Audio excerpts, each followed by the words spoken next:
Tonight's headlines: President Marcos eyes placing NDRRMC under office of the President. Imperative to empower Philippines against terrorism, says Marcos. Philippine National Police vows justice for Percy Lapid. 2023 National Budget sponsored. Shear line easterlies to bring rains. Manufacturing growth slowed in September. And jobless Filipinos decreased to 2.50 million in September. Good evening. Today is Tuesday, November 8, 2022. I am Elmer Navarro Manuel and this is Tribune News on Q. Here are the stories for this evening. President Ferdinand Marcos Jr. said Tuesday he is eyeing to place the National Disaster Risk Reduction and Management Council under the Office of the President to streamline disaster response efforts. Marcos made the remark during his visit to Tacloban City for the 9th anniversary commemoration of Super Typhoon Yolanda, as he emphasized the need to enhance disaster response measures and rehabilitation projects following the destruction brought by recent typhoons. At present, the NDRRMC is under the Department of National Defense.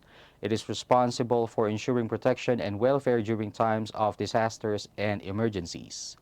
The NDRRMC, which is composed of various government, non-government, civil sector, and private sector organizations, is vested with the overall policy-making, coordination, integration, supervision, monitoring, and evaluation functions, focusing on disaster risk reduction and management. The Office of Civil Defense is the implementing arm of the NDRRMC. President Ferdinand Marcos Jr. stressed the need to continue the modernization of the armed forces of the Philippines, citing terrorism and external security threats. The president said that keeping the country's defense systems updated with the latest technology also means fortifying capabilities in order to provide humanitarian assistance and to respond immediately during calamities and disasters. He also recognized the sacrifices of the men and women of the military force in preserving peace and security for the Philippines. He noted that his administration will remain their steadfast partner in accomplishing their duties and responsibilities to ensure peace and stability. The GBADS, or Ground-Based Air Defense System, or the Spider Philippines Air Defense System, the first modern surface-to-air missile in the country, is a land-based medium-range air defense missile system which is capable of engaging aircraft, helicopters, unmanned air vehicles, drones, and precision-guided munitions. The Philippine National Police has vowed to bring justice to slain broadcaster Percy Lapid, saying that the rule of law shall prevail whoever may be indicted.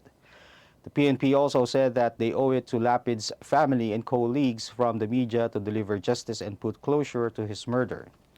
It added that they have established a strong foundation to the case, with several pieces of evidence secured and having in custody self-confessed gunman Joel Escorial.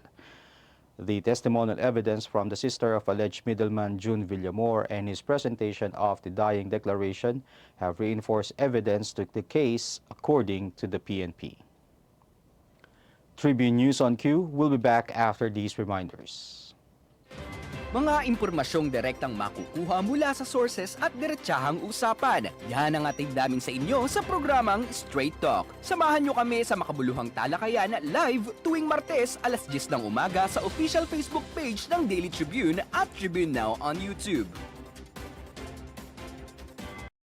Be updated sa news and happenings katribu. Hatid ng Daily Tribune sa inyo ang mga balitang napapanahon sa loob at labas ng bansa. Kami na ang bahala sa paghahatid sa inyo ng mga latest and reliable news. We got you covered sa programang Tribune News on Q. Mapapanood mula umaga hanggang gabi, Lunes hanggang Biyernes sa Daily Tribune Facebook page at Tribune Now on YouTube.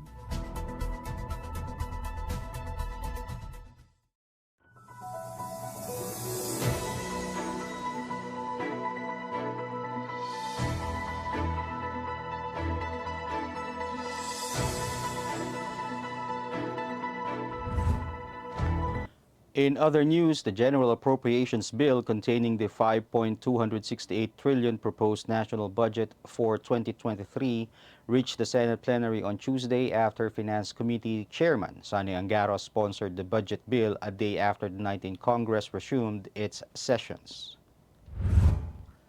Angara said that the 1.597 trillion pesos will be tagged as automatic appropriations, while 4.259 trillion pesos will cover the 3.671 trillion pesos new program appropriations and 588 billion pesos unprogrammed appropriations.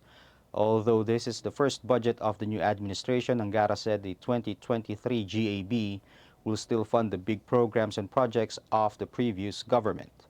Among these are the Pantawid Pamilyang Pilipino program, the Universal Access to Quality Tertiary Education and Tulong Trabaho Fund, and the Build Infrastructure program, which will now be called Build Better More. State Weather Bureau Pag-asa announced that Shear line and easterlies will continue to bring rain showers across Luzon.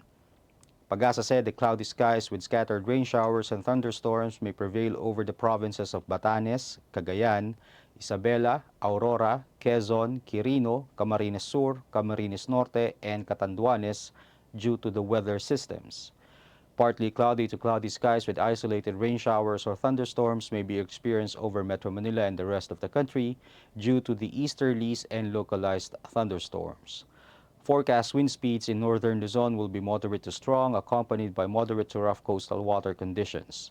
Light to moderate wind speeds, meanwhile, may be experienced over the rest of the country with slight to moderate water conditions. In business, the Philippine Statistics Authority reported Tuesday that Philippine manufacturing growth slowed in September, with 9 industry divisions posting annual decreases during the period. Data released by the PSA show that the volume of production index recorded an annual growth of 2.4% in September, slower than the 4.4% in August and the 124.3% in September 2021. Out of the 22 industries division, 9 posted annual declines led by the manufacture of electrical equipment, which contracted by 54.7%, followed by basic metals down 34.2% and furniture down 11.5%. Drops were also seen in beverages at negative 6.8%, printing and reproduction of recorded media at negative 6.5%, manufacture of rubber and plastic products at negative 4.9%, tobacco products at negative 3.0%, coke and refined petroleum products at 2.8 or negative 2.8%, and non-metallic mineral products at negative 0.3%. In terms of gainers, the fastest growth was seen in the manufacture of machinery and equipment, except electrical, which went up by 90.0%. And the number of jobless Filipinos decreased in September from the prior month, but employed individuals also declined amid a drop in those joining the labor force as they opted to go back to school during the period. According to Philippine Statistics Authority Chief and National Statistician Claire Mapa, preliminary results of the labor force survey, which found that there were 2.50 million unemployed persons ages 15 and above in September, lower than the 2.68 million jobless Filipinos in August. This translates to an unemployment rate of 5%, lower than the 5.3% unemployment rate in the previous month. Year on year, the number of unemployed persons was lower in September than the 4.28 million jobless in September 2021. Despite the decline in joblessness, the number of employed Filipinos also dropped to 47.58 million in September from 47.87 million in August, translating to an employment rate of 95% from 94.7% in the prior month. That wraps up the stories tonight. Catch us again tomorrow at 9:30 p.m. only here at Daily Tribune's Facebook page. Again, this is Elmer Navarro Manuel and you're watching Tribune News on Q. Stay safe, stay healthy, and stay at home. Good night, and God bless us all. We would like to thank the following: Araneta, Pag-ibig, SM Supermall, Veteran, Divina Law Offices, ICTSI, Xlog, Globe, Kia, PLDT, Cherry, Tanawan, Prime Homes, RLC, Pure Gold, Meralco, and SM Retail. Catch the latest news on our website, tribune.net.ph. Follow us on Facebook, Twitter, and Instagram. Subscribe to our YouTube channel, Tribune Now. Download the Daily Tribune app on Apple Store for iOS and Google Play for Android to get the latest and most comprehensive news online. Daily Tribune invites you to join its Viber community, Katribu, to get updates on the hottest news on politics, business, sports, lifestyle, and entertainment. Emoticons of the Tribune mascot Tercito are available on our community Viber. Is this the real life? Is this just fantasy? Call it a landslide. No escape from reality. Open your eyes, look up to the skies and see. I'm just a poor boy, I need no sympathy because I'm easy come, easy go, little high, little low. Anywhere the wind blows doesn't really matter to me, to me.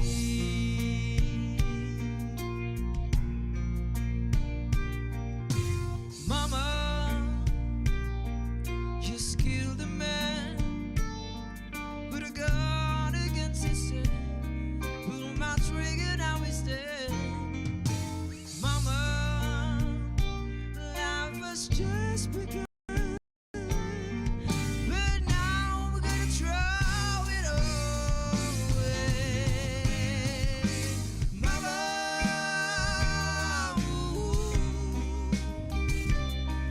didn't mean to make you cry. If I'm not back again this time tomorrow, carry on, as if nothing really matters.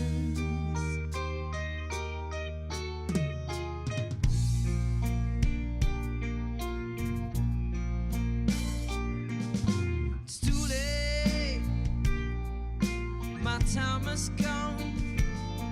Send shivers down my spine, body's aching all the time. Goodbye, everybody. I've got to go. Gotta leave it all behind and face the truth.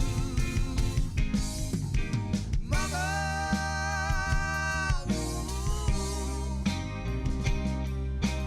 I don't wanna die. I sometimes wish I'd never been born at all.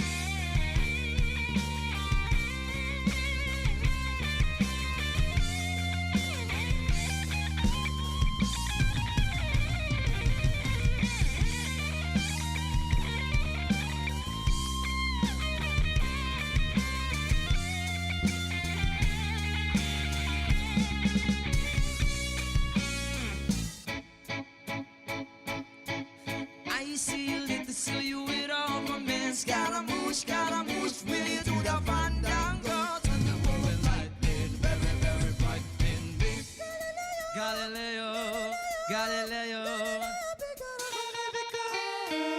I'm just a poor boy, nobody loves me. He's just a poor boy from the poor family. Sparing his life from the smart city. Easy come, easy go, will you let me go? Bismillah, no, we will not let you go. Let me go. Bismillah, we will not let you go. Let me go. Bismillah, we will not let you go. Let me go. We will let you go. We will never, you let me go.